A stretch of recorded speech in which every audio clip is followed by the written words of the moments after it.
اور آج جو ہم نے دیکھا تقریباً 50 کے اوپر اب ہماری اموات دن کی ہو گئی ہیں، تو یہ بڑی تیزی سے اوپر جا رہی ہیں، اور خوف مجھے یہ ہے کہ ہمارے ہاسپٹلس پہ بہت تیزی سے پریشر پڑنا شروع ہوگا، اور ہمیں جو ہمیشہ خدشہ یہ رہتا ہے کہ جو ہمارے ہیلتھ ورکرز ہیں، ڈاکٹرز ہیں، نرسز ہیں، جو سٹاف ہے، ان کے اوپر پھر یہ جب خطرہ بھی ہوگا، پریشر بھی پڑے گا کووڈ کا، تو ہماری جو ہیلتھ فیسلٹیز ہیں، اور خاص طور پہ شہروں میں جدھر سارا پریشر آ رہا ہے، تو ان کی ہمیں ابھی فکر ہے۔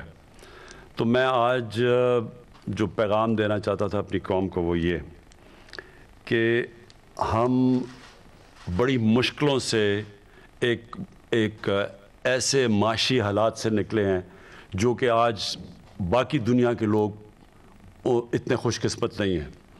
ساتھ والا ملک ہمارا ہندوستان ہے، ادھر بہت برے حالات ہیں، کرونا سے بھی زیادہ بہت لاکھ سے اوپر لوگ مر چکے ہیں، لیکن اس کے علاوہ جو ان کے معاشی حالات ہیں وہ بہت برے ہیں دنیا میں، بلکہ سمجھا جاتا ہے کہ ہندوستان وہ ملک ہے جدھر سب سے زیادہ اکانومی کو متاثر ہوئی ہے اس سے۔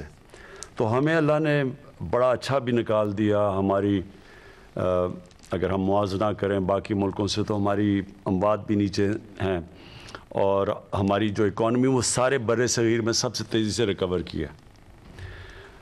لیکن مجھے اب خطرہ یہ ہے کہ یہ جس طرح تیزی سے ہمارے کیسز بڑھ رہے ہیں کہ اس کا اگر ہم نے صحیح معنی اور قوم نے مل کے اس کا صحیح معنی میں ہم نے احتیاط نہ کی، اور اب آگے سامنے ایک بحیثیت قوم ہم نے اس کا مقابلہ نہ کیا، تو ہمارے ہسپتالوں میں پریشر کے علاوہ ہمارے معاشی حالات بھی بگڑ سکتے ہیں۔ تو میں آج اس لیے اپنی قوم سے اپیل کر رہا ہوں کہ یہ جو ہم اگر کامیاب ہوئے تھے جب پہلی دفعہ یہ کرونا کے کیسز بڑھے، تو اس کی بہت بڑی وجہ یہ تھی کہ قوم نے پوری طرح مل کے گورنمنٹ کے ساتھ مقابلہ کیا اس کا، یعنی ہر جگہ جو بھی ہم نے کہا قوم نے اس کے اوپر چلی۔ ہم نے واحد ملک تھا جس نے رمضان کے دوران مسجدیں نہیں بند کی۔ پاکستان وہ ملک ہے، ساری مسلمان دنیا میں مسجدیں بند کی گئی، پاکستان نے نہیں کی، لیکن ہم کامیاب اس لیے ہوئے کہ علماء نے ہمارے ساتھ پوری گورنمنٹ کے ساتھ مل کے پوری تعاون کیا، انہوں نے اپیل کیا، مسجدوں نے SOPs کے اوپر پوری طرح عمل کیا، اور آپ کے سامنے ہے کہ جون کے بیچ میں تقریباً 120 اموات دن کی تھی، اور پھر اس کے بعد نیچے آنی شروع ہو گئی۔ تو اب بھی میں اپیل کرنا چاہتا ہوں اپنے علماء سے، اپنے اوپینین میکر سے، سب جو بھی معاشرے میں جو بھی بڑے ہیں، سب کو یہ کہنا چاہتا ہوں کہ دیکھیں یہ جو چیلنج اب سامنے ہے، اللہ نے اگر ایک دفعہ ہمارے اوپر اپنا کرم کیا تھا تو ہم اس کا شکر اس طرح ادا کریں کہ اب سب ذمہ داری لیں اس کی، قوم مل کے، گورنمنٹ اور قوم مل کے اس یہ جو دوسرے بڑی تیزی سے جو کیسز بڑھ رہے ہیں، ہم سب مل کے اس کے سامنے کھڑے ہوں۔ میں جو دوسری چیز کہنا چاہتا ہوں وہ یہ کہ ہم نے فیصلہ کیا ہے کہ ہم اپنی فیکٹریاں نہیں بند کریں گے، ہم روزگار میں جو بھی چیزیں روزگار دیتی ہیں ہم ان کو بند نہیں کریں گے، ہم اپنے لوگوں کے اوپر وہ جو مثلاً اس وقت یورپ میں، انگلینڈ میں انہوں نے پورا لاک ڈاؤن کر دیا ہے، ہم وہ نہیں کریں گے، کیونکہ ہمارے ملک کے اندر جو دہاڑی دار ہیں، جو وہ طبقہ جو کہ دن میں محنت کر کے اپنے بچوں کا پیٹ پالتا ہے، ان کو ہم بے روزگار نہیں کر سکتے، تو ہم نے یہ فیصلہ کیا ہوا ہے۔ لیکن میں سب کو کہوں گا جو فیکٹریاں چلا رہے ہیں، یعنی جن کی دکانیں ہیں، جو ہم نے شاپنگ مالز بھی ہیں، SOPs کے اوپر سب نے چلنا ہے، اور سب سے آسان SOP ہے کہ اپنے یہ ماسک پہنیں۔ یہ سب سے زیادہ ایک آسان چیز بھی ہے، لیکن اس سے وہ پھیلتی سب سے کم ہے، یہ جو کرونا وائرس ہے، جو کووڈ ہے، تو اس لیے یہ سب اس کو پہن کے پھریں، پبلک میں جدھر جائیں اس کو پہنیں، تاکہ ہم کسی نہ کسی طرح یہ جو تیزی سے پھیل رہی ہے یہ کووڈ، اس کا جو پھیلاؤ ہے اس کو روکے۔ اور پھر سے میں یہ ریپیٹ کرتا ہوں کہ ہم نے اپنے کاروبار فیکٹریز ہم نے بند نہیں کرنی، کیونکہ اس وقت ہماری ایکسپورٹس اللہ کا شکر ہے کہ بڑی دیر کے بعد ہماری ایکسپورٹس بڑھی ہیں اور بڑھ رہی ہیں، اور ہماری اگر ہم مقابلہ کریں ہندوستان اور بنگلہ دیش سے، کووڈ میں ان کے ہمارے سے پیچھے، ہمارے ان سے ہم تیزی سے آگے بڑھے ہیں. اور فیصل آباد ابھی میں ہو کے آیا تھا، وہاں ساری ہماری ٹیکسٹائل انڈسٹری پوری طرح چل رہی ہے اب وہاں، بلکہ ان کو اب لیبر کی کمی ہو گئی ہے، اتنی تیزی سے وہ فیکٹریاں چل رہی ہیں. تو ہم اب ان کو بند نہیں کریں گے، کیونکہ ہم نے یہ فیصلہ کیا ہے کہ اگر ہم کرونا سے بچاتے بچاتے اپنے لوگوں کو بھوک سے نہیں مار سکتے، اور مشکلوں سے اگر ہمارے حالات اب بہتر ہوئے ہیں تو ہم اپنی اکانومی کو نہیں روکیں گے. تو میری اپیلز جو میں نے آپ سب کو آج بلایا، میری اصل وجہ یہ تھی کہ لوگوں کو احتیاط کرنی چاہیے، ذمہ داری لینی چاہیے. جس طرح ساری قوم نے مل کے پہلے SOPs کے اوپر چل کے تو اس کو کرونا کو شکست دی تھی، یعنی ایک دم کیسز نیچے آ گئے تھے، پھر سے ہم سب کو مل کے وہ کرنا چاہیے. جی اچھا سر، یہ فرمائیے، محمد شاہد چودھری میرا نام ہے، 92 نیوز سے میرا تعلق ہے. سر یہ فرمائیے گا کہ آپ نے پہلے بھی کرونا کے اوپر جو ہے بڑے زبردست اقدامات کیے، اب اپوزیشن کی جانب سے جلد سے جلوس لگاتار کیے جا رہے ہیں، اب ان کی جانب سے جنوری میں حکومت جانے کی اطلاعات بھی دی جا رہی ہیں، کیا وجہ ہے؟ کیا ان کو جلد سے جلوس کی آپ اجازت دیں گے جبکہ آپ نے تعلیمی ادارے جو ہیں وہ بھی بند کر دیے ہیں؟ کیا آپ نہیں سمجھتے کہ ان کے جلد سے جلوس جو ہیں ان کو روکنا چاہیے؟ دیکھیں، 50 سے اوپر اموات ہوئی ہیں پچھلے 24 گھنٹے میں، اور یہ گئی ہیں تقریباً 2 ہفتے میں، یہ 8-9 سے یا 6-7-8 اس طرح تھی، ادھر سے پہنچی ہیں 2 ہفتے کے اندر 50 پہ پہنچ گئی ہیں. اور اگر یہ احتیاط نہ کی، آپ دیکھتے رہیں گے، کیونکہ یہ تو ساری اب ریکارڈڈ ہیں، تو یہ اسی طرح بڑھتی جائیں گی. کوئی بھی ہمیں ایسی چیز نہیں کرنی چاہیے جدھر لوگ جمع ہوتے ہیں. ہمیں پتہ ہے کہ یہ جو کیسے پھیلتی ہے کرونا، جب لوگ قریب جمع ہوتے ہیں اور کلوز کانٹیکٹ کے اندر یہ تیزی سے پھیل جاتی ہے. اس لیے میں نے پہلے بھی اپیل کی تھی، ہم نے اپنا جلسہ پہلے بھی ختم کر دیا تھا. ہم نے یہ فیصلہ کیا تھا کہ اس وقت جب تک یہ ہم اس کے اوپر قابو نہیں پاتے، یعنی نیچے نہیں جاتی کرو، تب تک ہم کوئی پبلک گیدرنگ نہیں کریں گے. اور یہ اس وقت اسلام آباد ہائی کورٹ کا بھی آرڈر ہے، لوگوں کی جانوں کو خطرے میں ڈال رہے ہیں. یہ کوئی فائدہ نہیں ہونا ہے جلد سے جلوس سے، کوئی کسی کو NRO نہیں ملنے لگا، جتنے مرضی آپ جلد سے جلوس کر لیں، لیکن لوگوں کی جانوں کو خطرے میں ڈال رہے ہیں، اس لیے ہم بالکل اس کی اجازت نہیں دیں گے. صاحب یہ رہنمائی فرمائیے گا کہ آپ کی لاہور میں موجودگی سے استفادہ کرتے ہوئے لاہور سے متعلق ایک سوال کرنا چاہ رہا ہوں کہ پنجاب میں عثمان بزدار کی قیادت میں ہر ہفتے کسی نہ کسی پروجیکٹ کا جو ہے وہ افتتاح ہو رہا ہے، لانچنگ ہو رہی ہے. ایک آپ کا پروجیکٹ ہے جو میگا پروجیکٹ جسے کہتے ہیں، 5000 ارب سے زائد کا پروجیکٹ، جو راوی ریور اربن پروجیکٹ ہے. اس کے حوالے سے کچھ ابہام بھی ہیں کہ اتنا پیسہ کہاں سے آئے گا؟ لاہور کی آگے ہی اتنی آبادی ہے، کیا اس سے کوئی آلودگی میں اور کوئی اضافہ نہیں ہوگا؟ آپ کے ذہن میں کیا ویژن ہے کہ یہ پروجیکٹ ملک کے لیے یا لاہور کے لیے کیا فوائد دے گا؟ دیکھیں، یہ بڑا اچھا آپ نے یہ سوال پوچھے ہیں کہ یہ پروجیکٹ جو ریور راوی پروجیکٹ ہے، اس کا کیا فائدہ ہوگا. 2 پروجیکٹس ہیں اس وقت جو بہت ضروری ہیں پاکستان کے لیے. ایک ہے راوی کا پروجیکٹ، دوسرا ہے کراچی میں جو بنڈل آئلینڈ پروجیکٹ ہے. یہ کیوں ضروری ہے؟ کراچی پھیلتا جا رہا ہے، اور اگر کراچی کے اوپر اگر نہ ایک ماڈرن شہر بنے جو پریشر لے کراچی سے، تو کراچی اتنا پھیل گیا ہے کہ نہ وہاں گندگی اٹھ سکتی ہے، نہ وہاں کچرا اٹھ سکتا ہے، نہ سیوریج سسٹم کام کرتا ہے، نہ پانی پہنچ سکتا ہے، کیونکہ جتنا شہر پھیلتا جائے اتنا مسئلہ آ جاتا ہے. اور پھر آلودگی، پولوشن بڑھتی جاتی ہے، کیونکہ آپ اگر کانکریٹ پھیلاتے جائیں گے پولوشن بڑھتی جائے گی.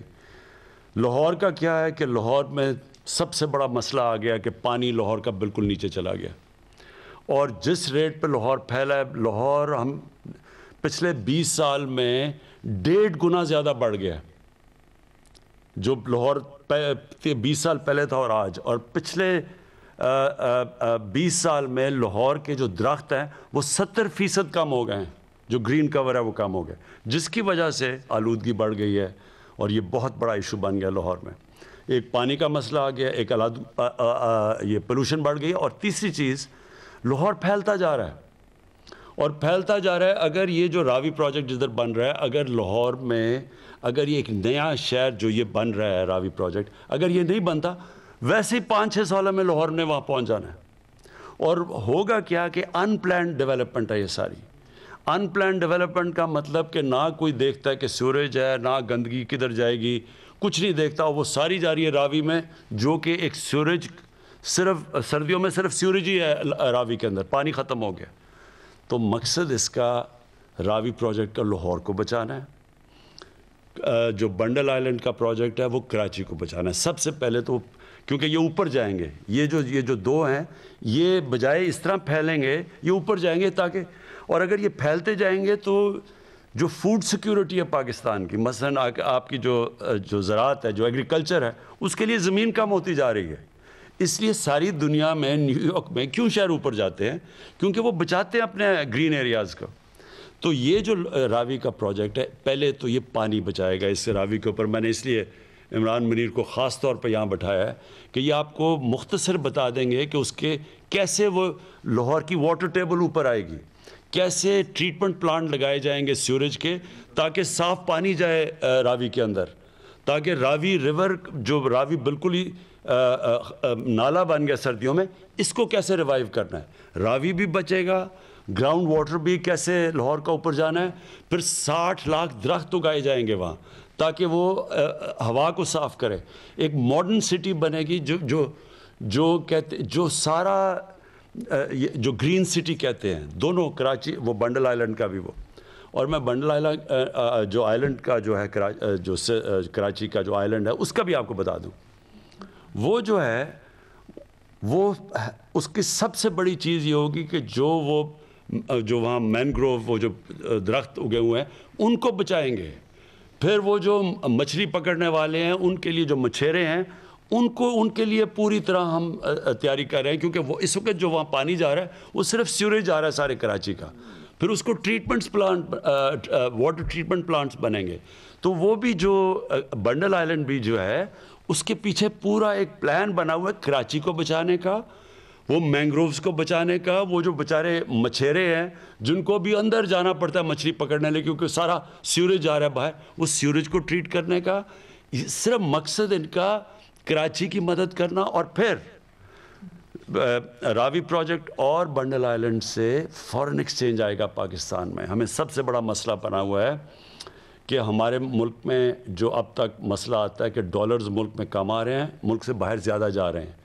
یہ جو 2 پروجیکٹس ہیں, یہ ڈالرز آئیں گے پاکستان میں, سارے ملک کو فائدہ ہوگا, ہمارے فارن کرنسی ریزروز کو فائدہ ہوگا, اور سب سے بڑی بات روزگار ملے گا.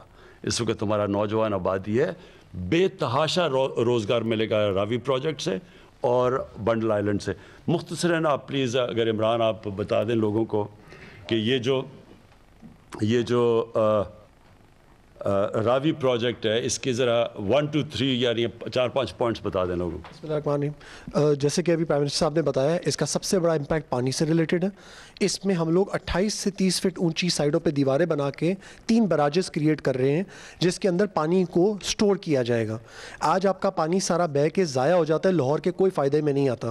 جب پانی کو لیک کی فارم میں سٹور کیا جائے گا تو لاہور شہر میں ہی وہ پانی ریچارج کرے گا آپ کے ارد گرد کے پانی لیول کو. تو 50% سے زیادہ ہمارا پانی جو ڈپلیٹ ہو جاتا تھا, آگے نکل جاتا تھا, ہم لاہور کے فائدے میں لانے میں کامیاب ہو جائیں گے. دوسرا, اللہ نہ کرے ہمارے پانی کی کوئی سیلاب بھی آتے ہیں تو ہم اس کو بھی اس سے پروٹیکٹ کر سکیں گے.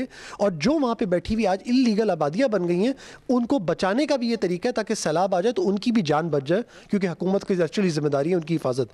تو پانی کے حوالے سے یہ فوائد ہیں. اور دوسرا, جیسے کہ پی ایم صاحب نے بھی 60 لاکھ درخت کا بتایا تھا, اس کے علاوہ اس کے اندر ہی ایکو سٹی پلان کی گئی ہے, جس کے اندر جہاں وہاں علاقے میں کوئی لیچی کے فارمز اور یہ چیزیں لگی ہوئی ہیں تقریباً 3000 ایکڑ پہ, اس کو ہم ویسے ہی مینٹین کر رہے ہیں. اس کے اندر کوئی فارمز کو ہم توڑ نہیں رہے, خراب نہیں کر رہے. اور وہاں پہ فارسٹ کی زمین تقریباً 1700 ایکڑ ہے, جس میں اس وقت تقریباً 800 ایکڑ پہ کاشت نہیں ہوئی ہوئی.